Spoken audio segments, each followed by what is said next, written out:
Buenos días, mi nombre es Sergio Alejandro Arias Peñalosa y a continuación expondré sobre el diseño de un recipiente a presión. En el caso de la imagen que se me asignó, la figura más similar era el de un recipiente a presión de propano de la compañía CEPSA, Comisión Española de Petróleo, Sociedad Anónima. Para ello se consideraron las medidas que indicaba el catálogo: 575 milímetros de altura, alrededor de 300 milímetros de diámetro, y se le adicionó la parte superior, que vendría siendo como la boquilla, y también la parte inferior, que es este tipo de anillo que suele tener los recipientes a presión, para evitar que la parte baja de lo que está realmente a presión se encuentre en contacto directo con la tierra o el material o el asfalto en el que se encuentra. Para ello se hizo primero un análisis estático. Este análisis estático se consideró a partir de una presión interna del gas de 70 kilogramos fuerza por centímetro cuadrado. Esto es en torno a 70 atmósferas de presión, un valor bastante característico y bastante usual para el almacenamiento de hidrocarburos en este tipo de recipientes de cilindro a presión. Los resultados obtenidos se encuentran los de tensión de von Mises.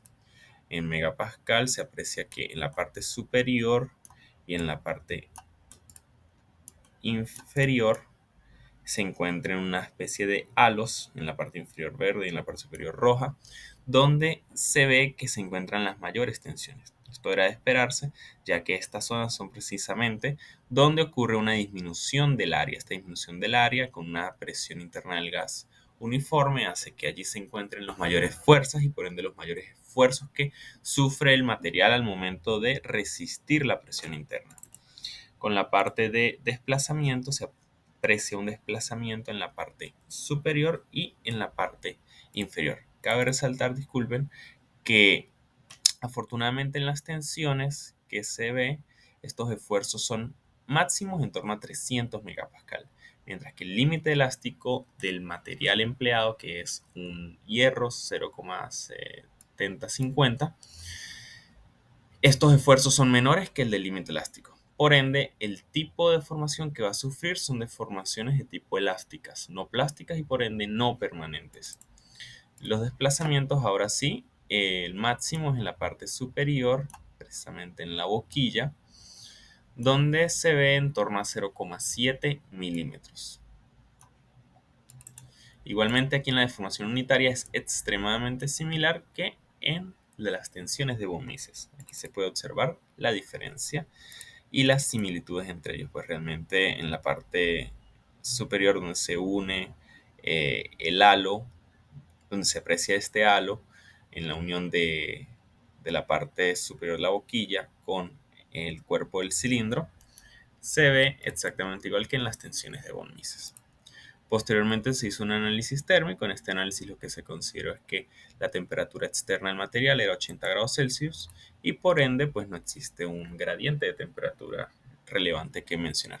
Pero ¿por qué 80 grados Celsius? Bueno, sabemos que no existe un lugar en la Tierra habitable que esté a 80 grados Celsius. En general es una temperatura extremadamente alta. De hecho hay lugares donde 80 grados Celsius ya el agua se evapora.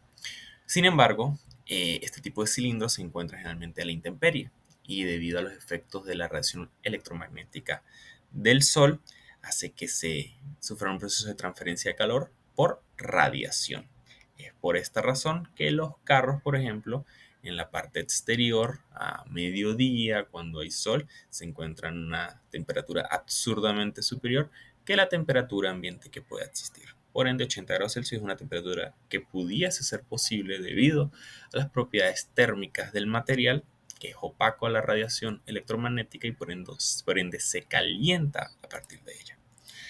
Luego se realizó un análisis estático 2, ya no considerando la presión interna, sino de que se encuentra pues, en un campo gravitatorio con una gravedad de 9,81 metros sobre segundo al cuadrado, que hace que intente forzar a este cuerpo a ir hacia abajo, pero como se encuentra en una base que está en tierra, pues existirá una normal que haga que vaya hacia arriba.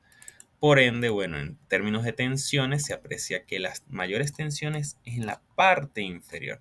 Esto era de esperarse, ya que Adicional al campo gravitatorio, se consideró que se encuentra una masa distribuida de 10 kilogramos. Por ende, la parte inferior es la que siente el mayor peso, puesto que sentirá el mayor peso de la parte superior.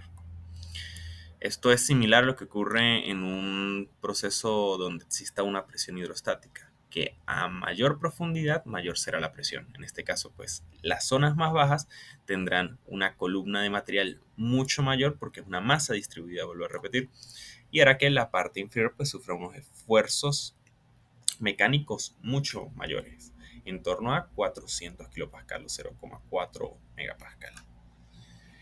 Con la parte de desplazamiento es bastante interesante. Se puede apreciar por aquí, al animarlo, que bueno, él se comprime. Aquí se aprecia cómo se comprime.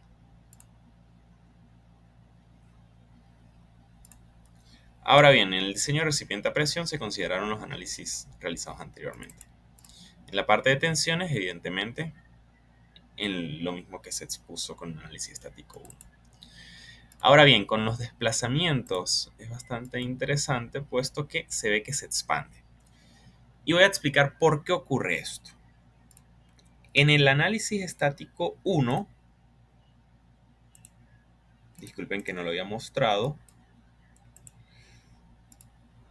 el cilindro se expande, ya que la presión interna hace que el material ceda debido a que 70 atmósferas internas tratan de compensar la 1 atmósfera o menos que tiene el ambiente. Entonces, análisis estático 1 expande.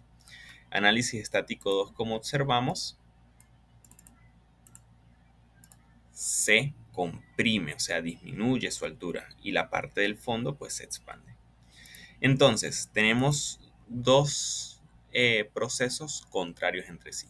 Bueno, se aprecia que en términos general el recipiente se va a expandir debido a que los esfuerzos mecánicos que está sufriendo debido o producto de el gradiente de presión de 70 atmósferas del gas interno con 1 atmósfera de el ambiente es un proceso mucho mayor y mucho más significativo que el que sufre producto de que está en un campo gravitatorio e intenta comprimir hacia abajo. Bueno, eso sería todo. Muchas gracias.